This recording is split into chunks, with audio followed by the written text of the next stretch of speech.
Thank you for joining us on Foods for Thought. I'm Antoine Anderson. Hit that like and subscribe button to keep this content coming. We're going to be changing the flavor of the channel and go into some reaction videos on one of my favorite shows, and that's From. We're going to jump into this around season 3, and this is episode 5, The Light of Day. We're going to get into our reactions right after the recipe that I'm going to share with you on our garlic parmesan chicken fingers. I hope you enjoy it. Stay tuned for the reaction right after the meal. First things first, we're going to go ahead and cut our chicken thighs into strips.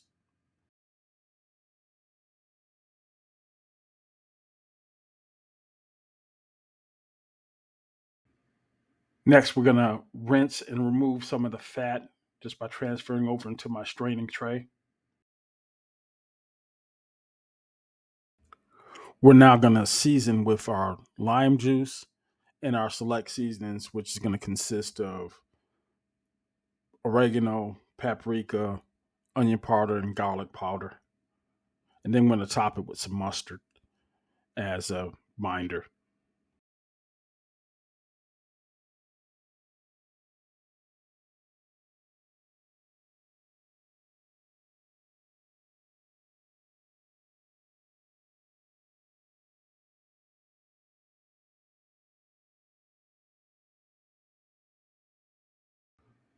Next, we're going to add a half a cup to this Lefty's LLC, these Lefty Spices LLC. You can get that at Kroger. This stuff is great.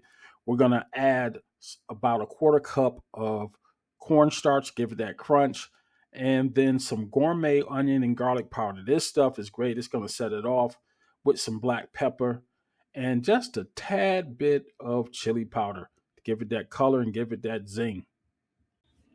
Now, after we got that all well and combined, go ahead and give it a little twist with your whisk and add your chicken to your batter box. I got this batter box from Bass Pro Shops. Just lay it in there, give it a good shake after you click those lids, and you got perfectly coated chicken.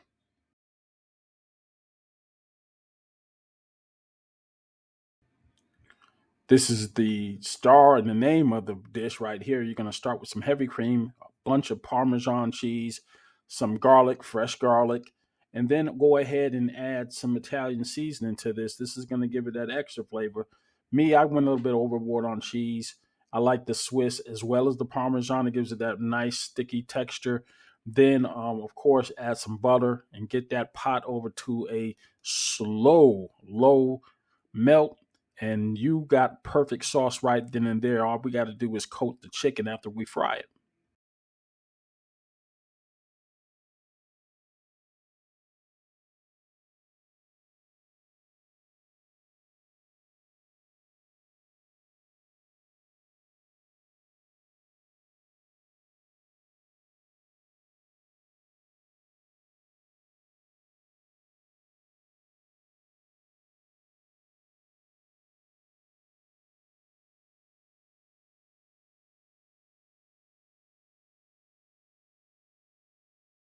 We're watching Fatima continue to unravel in real time in this scene. Contrast that to season 1 when Julie and the Matthews first got in to Fromville, and Julie kind of had the bright idea that she wanted to split off from her family and go stay in Colony House because she was raging against her parents. Okay, granted, she gets there and to Colony House, and it's Fatima who is consoling her. Her spirit being so high, despite everything that's going on, that's going wild in Fromville, and she's the one who's getting Julie to look out the window and say, "Sometimes if you get high enough, you can see the beauty even in this place, right?" Well, what you're seeing now is a continuing spiral of that once high and mighty attitude, to rise above it all, and she's in it. What you're seeing is Fatima lashing out at Julie's mom because Julie's mom, Tabitha, actually got out. And now she's raging against Tabitha for not doing more. Why is she doing this? Well, look what's happened in the past, couple of episodes. She went from eating dead vegetables to eating dead people.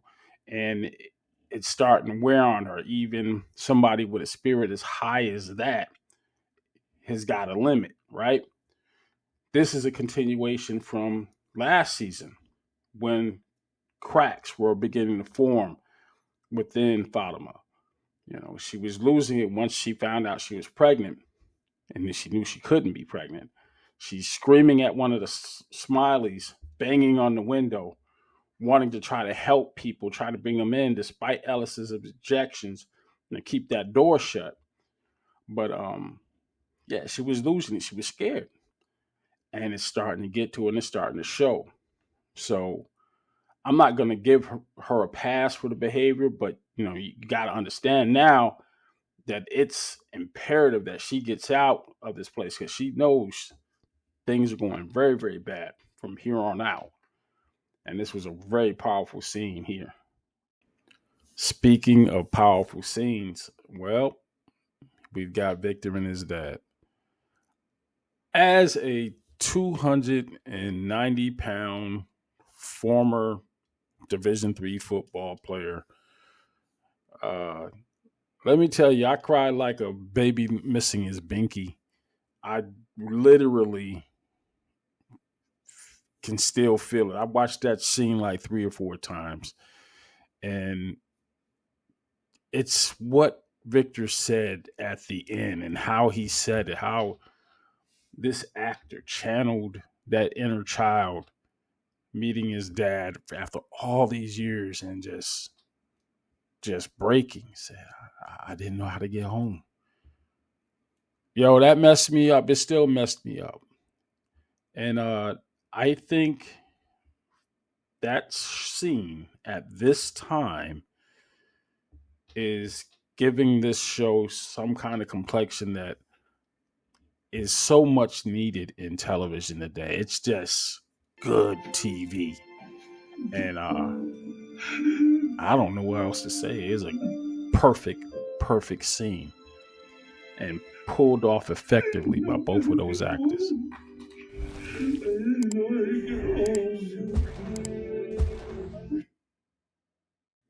In another father-son moment, we've got the argument between Boyd and Ellis. Now, pay attention to this scene. Some of y'all might not really get the nuances here, but let me just tell you from experience.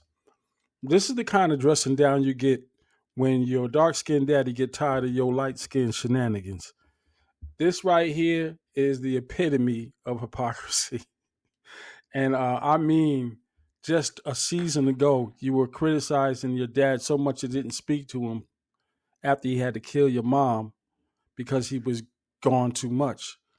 Now, after going out into the wilderness, saving your life yet again with a blood transfusion, you're saying that he's not doing enough and playing it too safe.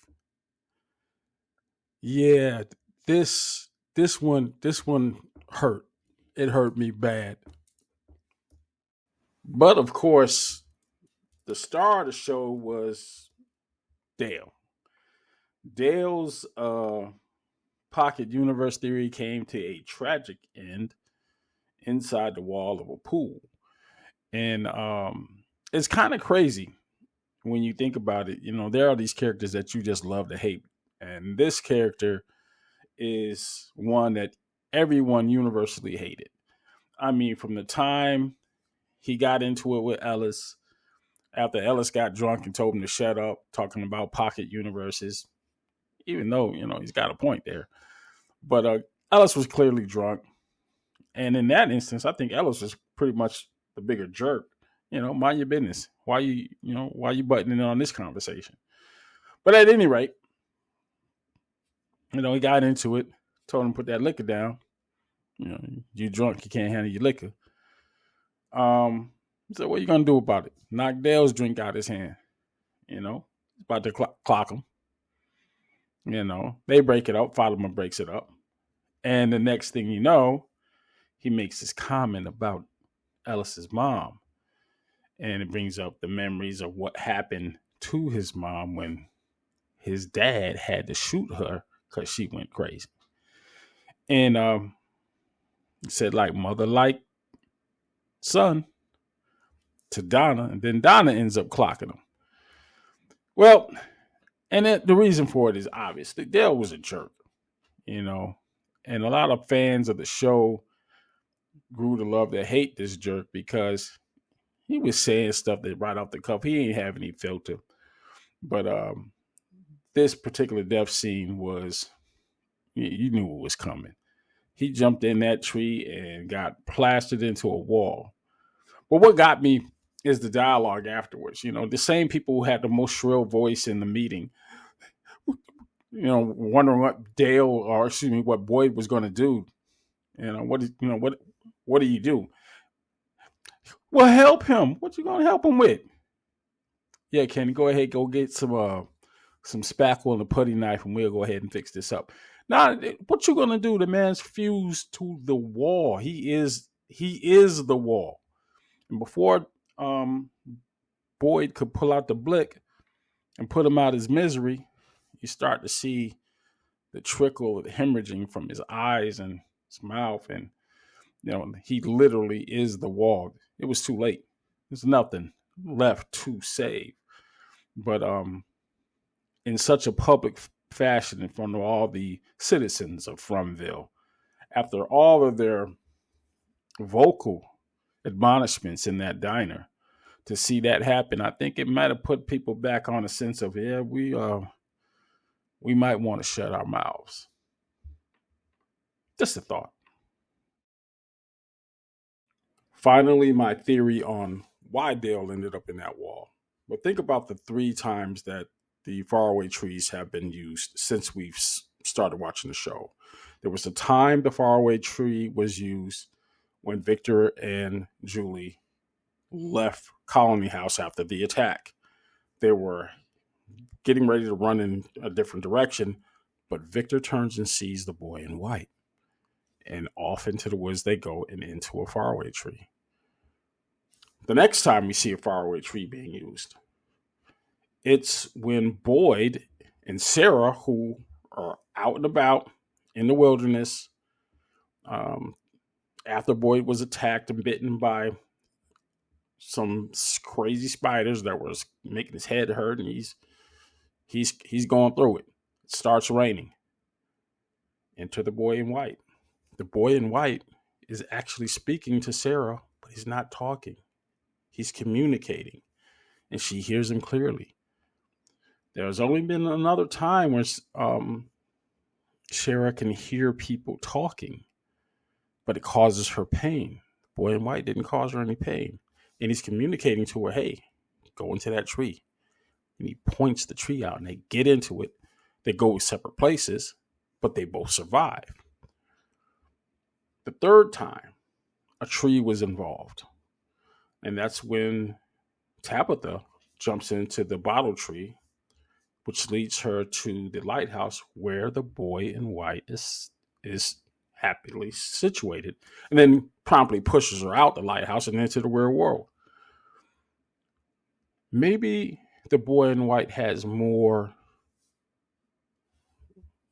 relevance to those trees than we think, because with Dale's death, he didn't see the boy in white, and he ended up inside of a wall when he got into that faraway tree. Let me know what your thoughts are on that possible theory, possible connection between the boy in white and the faraway trees. Let me know in the comment section. I would love to hear your theories.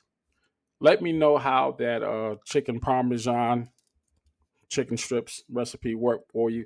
We're going to be putting together more recipes with each episode, changing the direction of this channel and focusing on content and reaction videos. Instead of talking about some of the topics I was going to talk about, this is a lot more fun. Hope to hear from you. Hit like, subscribe, and I will talk to you very, very soon.